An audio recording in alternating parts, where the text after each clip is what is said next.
Les homophones partie orthographe, c'est quoi un homophone? C'est un mot qui a la même prononciation mais avec une orthographe différente. Alors, nous avons une liste d'homophones, les natures grammaticales, comment les reconnaître et les exemples.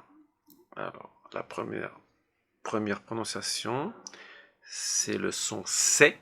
Alors, il peut s'écrire C apostrophe ST, S apostrophe ST, SAIT ou SAIS, SES ou CES. Alors, quand il s'agit de C apostrophe ST, c'est le pronom C plus être au présent.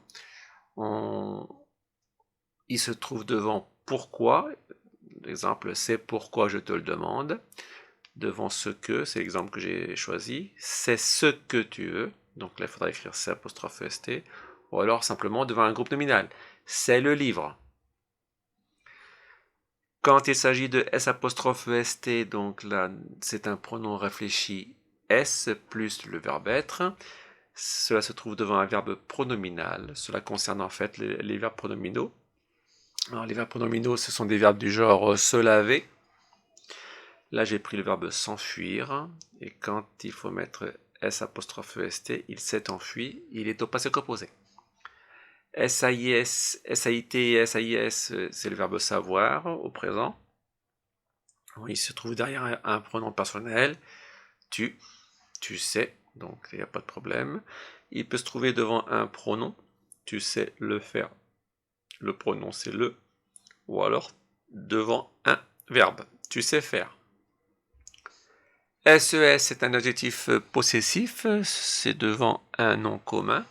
Il a pris ses valises, donc ce sont ses valises à lui, donc c'est pour ça que vous devez écrire SES. CES, adjectif démonstratif, c'est toujours devant un nom commun. Je veux ses chaussures, mais là les chaussures ne sont pas à lui, donc c'est pour ça qu'il faut mettre CES. Passons à la prononciation du son SE. CE peut s'écrire SE, CE ou CUX. Alors SE, c'est un pronom réfléchi, c'est devant un verbe pronominal. Elle se lave, c'est comme S apostrophe ST, sauf que là on parle au présent. CE, c'est un adjectif démonstratif ou un pronom lorsqu'il est tout seul. Il se trouve devant un nom ou devant un pronom relatif. Elle lit ce livre, donc là il est devant un nom, donc il faut mettre CE. Vous voyez, devant un verbe on met SE, devant un nom on met CE. Ou alors ce que tu dis, donc là il est tout seul, il faut mettre CE, que étant un pronom relatif. CEUX, c'est un pronom. Alors le pronom remplace un nom. L'adjectif accompagne un nom, détermine un nom, le pronom lui remplace un nom. Donc c'est un pronom démonstratif pluriel, il remplace un groupe masculin au pluriel. Exemple, ceux qui l'ont partent. Donc ceux remplace par exemple des gens. Passons au son E, qui peut s'écrire ER, EZ, E et E et S et ES. Ce sont les prononciations, les terminaisons des participes passés. ET ou AI. Alors, quand il faut écrire ER, cela concerne un verbe à l'infinitif. Donc, un cas courant, il se trouve derrière un verbe, deux verbes qui se suivent, le deuxième est un infinitif. J'aurais pu dire aussi qu'il se trouve derrière une préposition, comme à ou de. Je prends par exemple la phrase il n'y a rien à manger. Donc manger c'est ER parce qu'il y a la préposition à devant. EZ c'est une terminaison des verbes du premier groupe en ER à la deuxième personne du pluriel, vous. Donc il se trouve après le pronom personnel vous.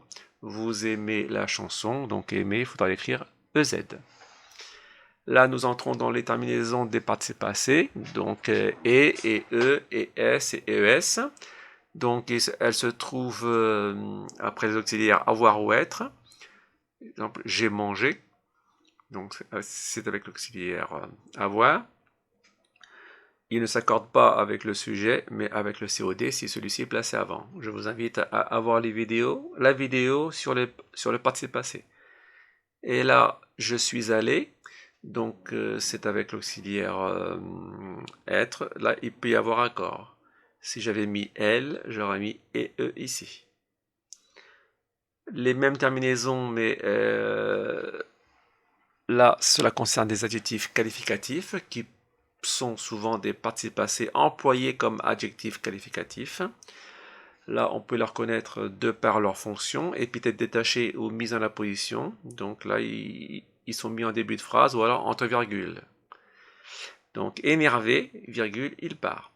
Donc il faudra accorder, si je parle d'une femme, elle part, je devrais mettre et eux. Et peut-être l'adjectif qualificatif peut être épithète lié, donc le bijou volé. Donc voler qualifie le groupe nominal bijou, donc il faut l'accorder. Ou alors il peut être attribut. Attribut, c'est derrière un verbe d'état.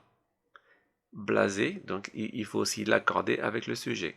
Il est blasé et, elle est blasée et eux. Et ET, c'est une conjonction de coordination. Relie deux groupes nominaux ou deux propositions. Il boit du lait et de l'eau. Ça, c'est relier deux mots. Ou alors, j'aime le chocolat et je n'aime pas la vanille. Là, il relie deux propositions. Proposition en grammaire, c'est une phrase. AI, c'est simple, c'est la première personne du verbe avoir. Peut se remplacer par avait pour ne pas confondre. J'ai de la chance, on peut dire j'avais de la chance, donc c'est AI.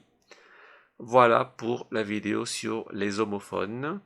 Une vidéo sur les homophones aussi vous a été prescrite, qui sera beaucoup plus complète. C'est fini. Les homophones partie orthographe, la vidéo à consulter impérativement. Elle concerne la playlist cours de français orthographe les bases.